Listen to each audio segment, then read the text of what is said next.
pour cet effet utilisant des symboles ESP, il y a 3 façons de le faire. Alors, la version que vous avez vue en vidéo, j'avais fait un léger pré-show avec Lydie pour l'amener en fait à choisir le cercle comme l'un des symboles étant à l'une des extrémités de son choix. Voilà. C'est ce que j'avais fait au niveau du pré-show pour cet effet. Maintenant, on peut le faire sans pré-show bien évidemment, et je vais m'attarder pour vous expliquer la méthode que j'utilise. Franchement, je ne sais pas si le procédé tel que je l'ai conçu a une antériorité. Je vous invite à me le dire, il n'y a aucun problème avec ça. Maintenant, l'idée, c'est, au-delà du pic, présenter un effet sympa. Voilà. Alors, pour le pic, c'est assez simple. Vous prenez votre carnet, vous notez sur la première page 1, 2, 3, 4. Vous présentez les cartes à votre spectateur, donc la croix, le cercle, le carré et les vagues. D'accord. Et vous lui dites, voilà, moi je vais établir un ordre, ranger les cartes dans l'enveloppe. Alors, je fais mon petit ordre, pattern. Et pareil, je fais le choix de lui dire que c'est pas moi qui vais deviner les siens, mais qu'elle va essayer de deviner quels ont été mes choix. Voilà. Au niveau du processus, c'est exactement la même chose. Hein, sinon. Là, je vais ranger dans ma poche de veste ici, et je lui dis, on y reviendra tout à l'heure. Donc là, elle prend la feuille, elle va choisir les symboles dans l'ordre de son choix, elle arrache la feuille, et donc quand elle a arraché la feuille, on va dire que la feuille est arrachée, moi je vais refermer le carnet en prenant les 2 couvertures, d'accord? Comme ça, ce qui me permet d'avoir accès au pic. Pour le spectateur, en fait, ce qui se passe, alors je vais me mettre debout pour que vous voyez, donc la feuille a été arrachée, je referme le carnet pour la personne. Là, moi, j'ai une vue sur le piqueur. Vous pouvez le faire en rangeant dans la poche de veste. Moi, je trouve que c'est pas forcément évident de voir comme ça. En revanche, dans la poche de pantalon, si vous voulez, vous avez un angle naturel. Quand vous cherchez votre poche, voilà, vous avez le temps de bien voir, de ranger et de prendre votre pic. Voilà, donc, moi je fais comme ça, après à vous de voir ce qui vous convient le mieux. Le pic, c'est pas le plus complexe à faire là. La suite non plus. En revanche, il va falloir bien se concentrer. Je vais vous présenter un élément que vous avez reçu d'ailleurs en image, sans trop savoir ce qu'il en retournait, même si vous pouviez avoir une idée. Donc je vais vous expliquer le tableau que vous avez reçu, et rassurez-vous, il n'y a rien à apprendre. C'est juste pour vous expliquer le cheminement de ma réflexion qui m'a amené à faire ce choix-là. L'idée étant que l'enveloppe, ici, vous permette d'avoir 24 sorties, puisque comme on a 4 symboles, que c'est exponentiel, on fait 4 fois 3 fois 2, et on a 24 sorties. Donc, comment faire pour avoir 24 sorties avec 4 cartes? Déjà, ce que je peux vous dire, c'est qu'ici, dans cette enveloppe, avec les symboles que j'ai rangés, j'ai 12 sorties. Il y a 12 façons de sortir différemment. J'ai pas fait le choix de faire de présenter les cartes face en l'air. Je trouvais que ça enlevait voilà, une part du suspense, tout simplement. Mais je suis quand même à 12 cartes. Je la range dans ma poche avant que le spectateur ne fasse ses choix et je la ressors au moment voulu. Et en fait, tout bêtement, j'ai 2 autres enveloppes. Donc ici j'ai 12 choix, là j'ai 8 choix et là 4 choix. 8, 12, 12, 8 et 4, 24 sorties. Je peux vous assurer qu'il n'y a aucun problème à faire ce change en poche et que c'est la manière la plus confortable. On va revenir sur ces 3 enveloppes et je vais vous amener au niveau de ma place pour que vous voyez exactement comment ça se passe. Alors, dans cette enveloppe, on a les 4 symboles rangés donc à partir du dessus. cercle, croix, vague, carré. D'accord? Et là, on va voir qu'avec cet arrangement, on peut faire 12 sorties différentes. Voilà. Donc, c'est ça que je trouvais intéressant, de trouver le moyen de faire 12 sorties différentes. Vous avez reçu une feuille, enfin, du moins la photo d'une feuille, présentant donc les 24 sorties. On voit donc le paquet A. Alors, paquet A, c'est dans l'enveloppe A, avec les 12 sorties que l'on peut faire. Dans le paquet B, on peut faire plus que ces 8 sorties-là, mais vous allez voir que ça ne sert à rien. Et dans le paquet 3, ça sera uniquement pour ces 4 sorties-là. Donc déjà, on voit qu'avec le premier paquet, on peut faire 12 sorties. Au niveau de la légende, quand vous avez une flèche, ça veut dire qu'on va fonctionner en sens inverse. Alors, sens inverse, c'est au lieu de positionner les cartes de 1 à 4, on va placer d'abord la quatrième, la troisième, la deuxième et enfin la première. Donc ça, c'est quand il y a une flèche. Ensuite, vous avez indiqué G pour un glissage et DG pour un double glissage. Alors, l'idée justement quand je réfléchissais à faire le maximum de sorties, c'est de pouvoir augmenter la possibilité. Et pour ça, j'ai utilisé quelque chose que vous connaissez, du Eurofin Fluid. Enfin là, c'est en stick. Voilà, donc comment ça se prépare? Pour le paquet A, vous allez devoir mettre sur le haut de la vague, ici, vous allez passer un petit coup de Eurofin. Sur l'arrière du carré, pareil.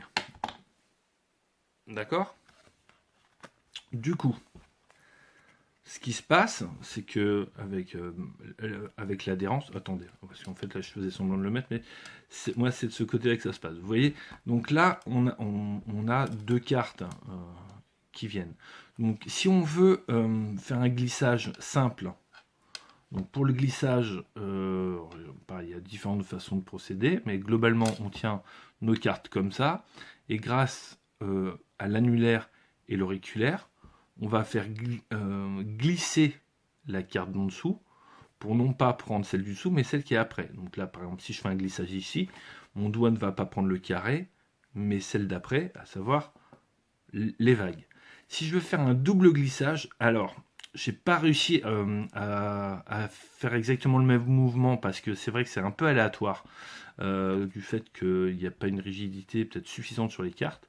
Donc, moi, ce que je fais, c'est je commence par pousser légèrement. Attendez, pas facile. Je pousse légèrement et après je retire la carte. Ah mince, bah, attendez, ça n'a pas fonctionné. Donc, attends, si vous voulez, je fais ce mouvement-là et je prends donc la carte et donc là on a la croix. D'accord? Donc c'est vrai que attendez, j'essaye de le faire face en l'air. Donc je pousse et après je tire celle du dessus. Donc en fait, avec le Eurofin Fluid, j'ai une adhérence ici. Donc ça c'est le double glissage. D'accord? Ça c'est pour prendre en fait la deuxième carte du dessus, alors que le glissage, il sert à prendre la troisième carte à partir du dessus. À partir de là, on peut faire 12 sorties. Donc par exemple, moi je sais que c'est donc rond, croix, vague, carré. Vous allez voir, il n'y a rien à retenir. Comme vous connaissez l'ordre de votre paquet, ça va tout seul. Bon, bah, si vous avez rond, croix, vague, carré en sortie, bah, là c'est simple, hein, puisque ça va être vraiment juste dans le sens inverse. Donc vous allez poser, sans faire de glissage ni rien. Celle du dessous, donc, qui est le carré, en quatrième. Celle d'après, la vague, en troisième, etc. Un cas, par exemple, comme celui-ci. Donc cercle, croix, carré, vague. D'accord? Donc là aussi je suis en sens inverse. Donc je vais commencer par les vagues. Donc là, vague, c'est en troisième, donc je fais un glissage simple. D'accord? Je vais prendre les vagues.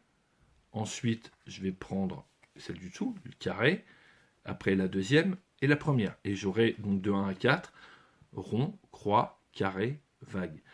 On va prendre un cas comme celui-ci, rond, vague, carré, croix. Donc là, c'est à l'envers avec un double glissage. Donc je vais devoir commencer par poser la dernière, à savoir la croix, en 4e position. Comme la croix est en 2e position à partir du dessus, je vais faire un double glissage pour prendre la carte. D'accord? Donc là, ici, je vais sortir la croix. À partir de là, il me faut le carré, donc ça sera la carte du dessous. Ensuite, la vague, ben, elle sera en dessous. Et le cercle, ça sera la dernière carte à poser. On a aussi des cas de figure comme ceci où c'est à l'envers avec 2 glissages successifs. Par exemple, ici, je veux la vague et après la croix. Donc je vais faire un premier glissage pour avoir la vague. Et après, j'en fais un autre pour avoir la croix. D'accord ? Ce que je peux vous assurer, c'est que même si ça peut paraître complexe en première approche, c'est très simple. Et encore une fois, il n'y a rien à retenir, puisque c'est vraiment... vous connaissez l'ordre de ces 4 cartes. Hein. Rond, croix, vague, carré. Et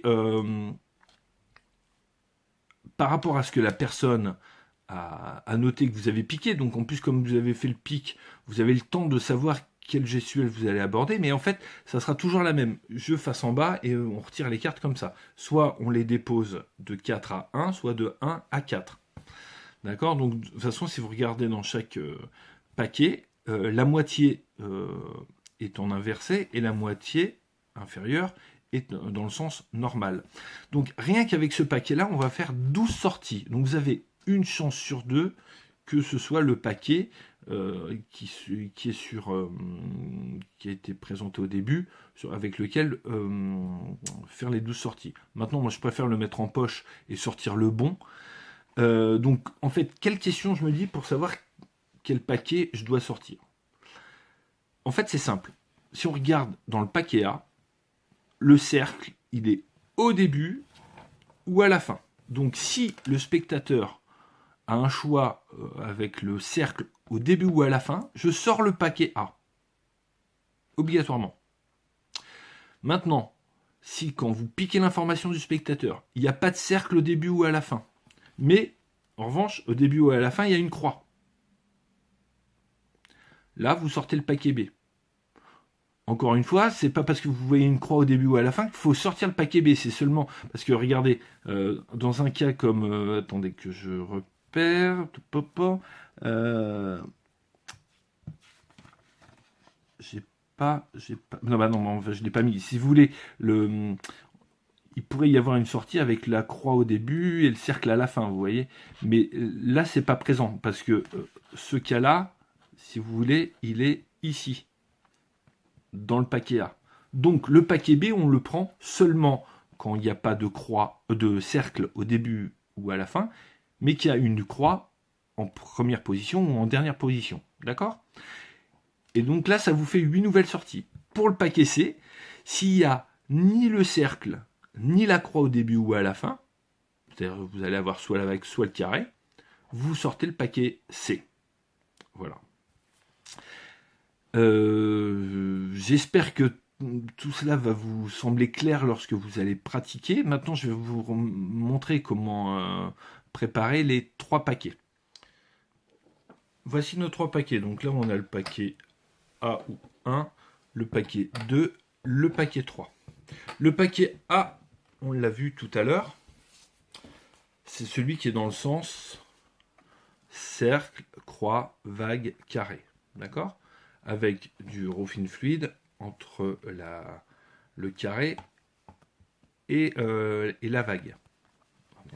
Le produit, il est de ce... Non, il est de l'autre côté, mais elles sont un peu usées. Voilà, donc ici on a les 2 cartes donc, qui accrochent. Donc vague, carré. Pour faire le paquet B, et ben en fait, si vous voulez au départ, vous constituez 3 paquets comme ça, cercle, croix, vague, carré. Et pour le paquet B, vous placez le cercle en dessous, tout simplement. Donc du coup, quand on place le cercle en dessous pour le paquet B, on a l'ordre croix, vague, carré, cercle. Le roofing fluide, vous devez l'appliquer sur la moitié de la face du carré et la moitié de la face du cercle. D'accord? Ce qui va vous permettre, j'espère, voilà. Là ici on a une adhérence entre le cercle et le carré. Donc ça c'est l'ordre pour le paquet B. Pour le paquet C, on va placer la croix en dessous. Donc on a, si vous voulez, on a inversé les deux cartes du dessus et du dessous. Et donc on a cet ordre-là.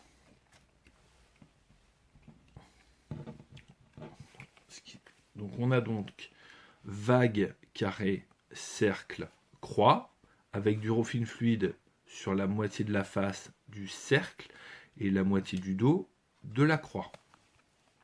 Du coup, quand vous faites un double glissage, le cercle adhère à la croix. Alors, pour les enveloppes, vous mettez un paquet par enveloppe. Donc là, vous avez votre paquet 3. Ensuite, votre paquet B par-dessus. Hop là. Donc moi, dans la poche, je les place comme ça. C'est-à-dire que je sais que contre moi, c'est le 3. Et là, il y a le 2. Et sur la table, on a donc une enveloppe qui contient le paquet A. Et quand je vais ranger l'ensemble, je vais placer l'enveloppe du paquet A ici. Et donc, après, je sais quel paquet je dois sortir. Si ça commence ou ça finit par un cercle, je sors la première enveloppe. Si ça ne commence pas ou si ça ne finit pas par un cercle, mais qu'il y a une croix, je sors le deuxième. Et si j'ai ni un cercle ni une croix au début ou à la fin, je sors la troisième enveloppe, bien évidemment, avant même que le spectateur ne révèle quoi que ce soit. Et donc, le change n'est pas du tout gênant à ce niveau-là. Donc pour clôturer cette vidéo sur cet effet qui peut paraître très compliqué au départ, mais je vous assure encore une fois que ça va aller, on va reprendre le déroulé, pas au niveau du pic, mais ce qui se passe après. Donc il y a Lydie qui est dans la pièce, on va dire qu'elle fait un choix, je ne vais pas le piquer, là elle va juste l'énoncer, et moi je vais voir quelle enveloppe je dois prendre. Donc là, j'ai mon enveloppe 1 que je mets dans ma poche, éloignée de moi, puisque la 3 est contre moi. Elle fait son choix. Donc ton choix c'est quoi? Carré, Ouais. croix, vague, cercle. Carré, croix, vague, cercle. Donc ça c'est l'information que je prends. Donc je pique. Donc comme j'ai entendu qu'à une des deux extrémités il y a le cercle, c'est ma première enveloppe. Donc je sors ma première enveloppe et je lui dis, avant que tu ne révèles ton choix, je vais te montrer le mien. Donc là, on sait que le cercle va être la dernière carte, donc en quatrième position. D'accord? Donc le carré, il est en dessous, donc je vais le poser en 1. Ensuite la croix. La croix, elle est en deuxième position. Là. Donc là, je vais faire un glissage. Je vais mettre la croix. Ensuite, les vagues. Et enfin, le cercle. Donc on a carré, croix, vague, cercle. Entraînez-vous, vous verrez que ça va tout seul. Franchement, on en reparlera. Merci d'avoir suivi cette vidéo et puis on se retrouve pour le tour suivant. A tout de suite.